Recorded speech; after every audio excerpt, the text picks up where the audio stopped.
Hi everyone. I spoke with Sam from Neak Ta, and we spoke a little bit about how his gym has been coping with the COVID-19 pandemic.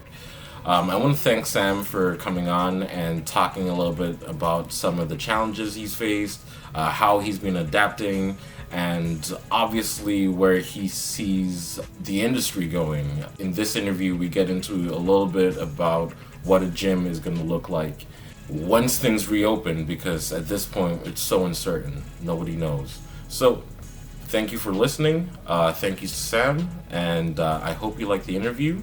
Without further ado, thank you for joining me, Sam. I guess my first question to you is, could you tell me a little bit about your gym and how long you guys have been operating and how long you've been coaching? So the gym is a Cambodian. It first started off as a Cambodian kickboxing for House today. Okay. We first started like '92, and then we stopped, and then I started competing, doing my own thing, and then we reopened about 2007.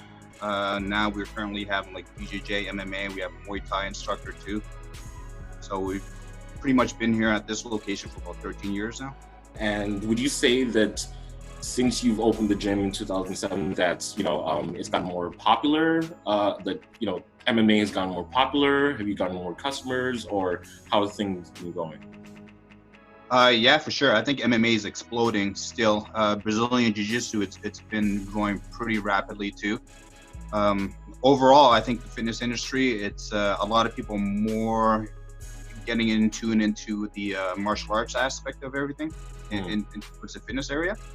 So I know I used to work at Good Life, so I know that a lot of people come in, they train for about 6 months or 7 months, and then they leave. But within the gym, martial arts in general, like Brazilian Jiu-Jitsu or kickboxing, it takes a long time to learn. So a lot of people are dedicated for like 2 years or at least. Can you remember how you responded as an organization, and also how your members responded to the COVID-19 outbreak? Well, at first, we knew it was going to eventually come to the Americas, but we didn't think it was going to be that serious. And then all of a sudden, this lockdown happened. We shut down a week before we were asked to shut down, just to be conscious. I have a couple of nurses and a lot of nutritionists that train here, and they said just be careful with it. A lot of people were upset, because we have a lot of young people that train here at the gym, so they felt like there was no need for them to leave, but people were willing to train still, and they weren't too worried about it. But now I think it's people are taking a lot more seriously. Yeah, no, it seems like even on my podcast, I do the podcast with a couple of fighters, and it seems like they were the last people on earth who didn't want to go outside. They were saying that they would have to be dragged off the mats pretty much. So I'm not surprised to hear that a lot of your students didn't want to leave, especially if they're young. Since you said that you shut down and then your members initially they wanted to keep training, what ways have you adapted the way you do business to kind of keep in touch with your members? Oh, we have a private group. We keep in touch. A lot of them train on their own type of thing and like virtually. So they do a lot of stuff that's online. But the issue is a lot of times, like it starts off as a big group and then it starts flaking off and a lot of people start dwelling away, and it has happened. I've done that. I've done it in the past, and I know that the counts slowly decline. A lot of gyms are having issues too when members have to pay for a certain fee to do like a Zoom training type of thing. Yeah. But they're willing to pay an extra $20 for somebody else that's more like high caliber type of thing. Mm-hmm. So they lose memberships that way. What I've done is I pretty much just froze all the accounts, and I said, like whenever you guys are ready to come back, we'll start up again. But like just keep training, stay fit. I feel like everybody should just build up their immunity, and then when opens up again, then we'll be back. Yeah, no, I totally get it. So what are some of the online services that you guys have been offering? I know that you said that people have been training on their own, and then there's some online tutorials, I'm assuming. Are these on Facebook or YouTube, or do you have any other content as well? Yeah, we mainly I'm more of a Instagram type of guy. You know, I have videos there, but a lot of stuff that we do it's with partners. So it's really hard for a lot of people to do things. There's a lot of solo drills that people have been doing on their own, and you know it. But like I said, there's only so much solo things that people like are willing to do. You know, for sure you could do like a like once every other day or so, but a lot of people still want that partnership with like a jiu-jitsu partner to do some drills with, or a kickboxing. Like kickboxing is not too bad. I find that jiu-jitsu, wrestling, and judo, it's gonna be really hard for them. For sure. It's only so much. You need that resistance. You need somebody to be there with you, playing chess with you. You know what I'm saying? I definitely agree. Regarding these online classes, what has the reception been? I know you said some people initially were really, really gung-ho, and then eventually it started to taper off. But what's been the general reaction or reception to the classes that you're offering online? People liked it, you know, but there's so much content out there, like on YouTube, like on Instagram, Facebook and stuff. There's so many different options for a lot of people to train on. I feel like the unity that we have, the camaraderie that with the students and the coaches stuff, that's what bonds them. You know what I'm saying? Instead of them dipping and going to another school's Zoom cast, whatever it is. Yeah, no, for sure. I'm just writing that down, but I think I was speaking with another gym owner last week, and he was saying that that's probably the biggest part of this entire thing, is that people have lost that sense of community, because martial arts isn't just a solo effort, it's more of a team effort. So given all of this, and I know you said you paused accounts so far, but in your opinion, what are some of the ways that people in Ottawa can support their local gym?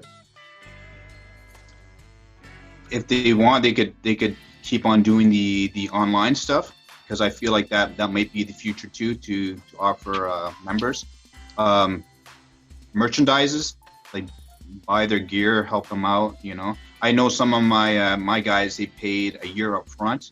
Wow. just to you know, when everything starts up, you know, as long as we have some form of income coming in. A lot of guys are not, they were okay with still being billed, but I just didn't feel it, you know. So yeah, I think once the parks are allowed to open up again, a lot of people are planning to go out, just as like obviously, like, you know, with the distancing you know, protocols, you know, but train, because you still want to see somebody like in person, you know what I'm saying? Like seeing somebody online is not the same. Not the same. So, yeah, so that's what I'm saying. A lot of people feel like they need to see that, and I've known some guys, they've seen each other like outside, and it's like, it's emotional for them because they haven't seen each other for a couple months, and it's like when you see everybody every day and then you don't see them, it's like withdrawal, you know what I'm saying?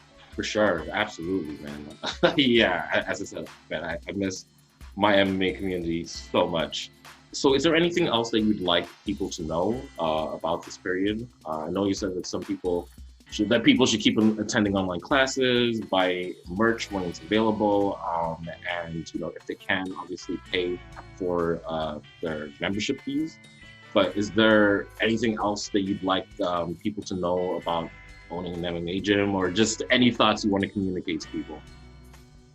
I think right now, especially martial arts, it's such a it's a hard business to come back from this COVID-19 thing, because I know fitness centers, they could always, you know, spread their equipment stuff, but for martial arts in general, we're always like that one-on-one type of thing, or, you know, you always kind of need a partner. I think they would have to follow the protocols that they're gonna be given, you know, like 6 feet away or 9 feet away, 10 people per class or something like that, you know, sanitizing everything, maybe cut down your class hours, you know, so you could clean between classes, sanitizing bottles, no change rooms, you know, sure, you know, you have the washroom stuff. Yeah, it's gonna be crazy. Yeah, that was gonna be my follow-up question, was what do you think an MMA gym is gonna look like in 6 months should we reopen?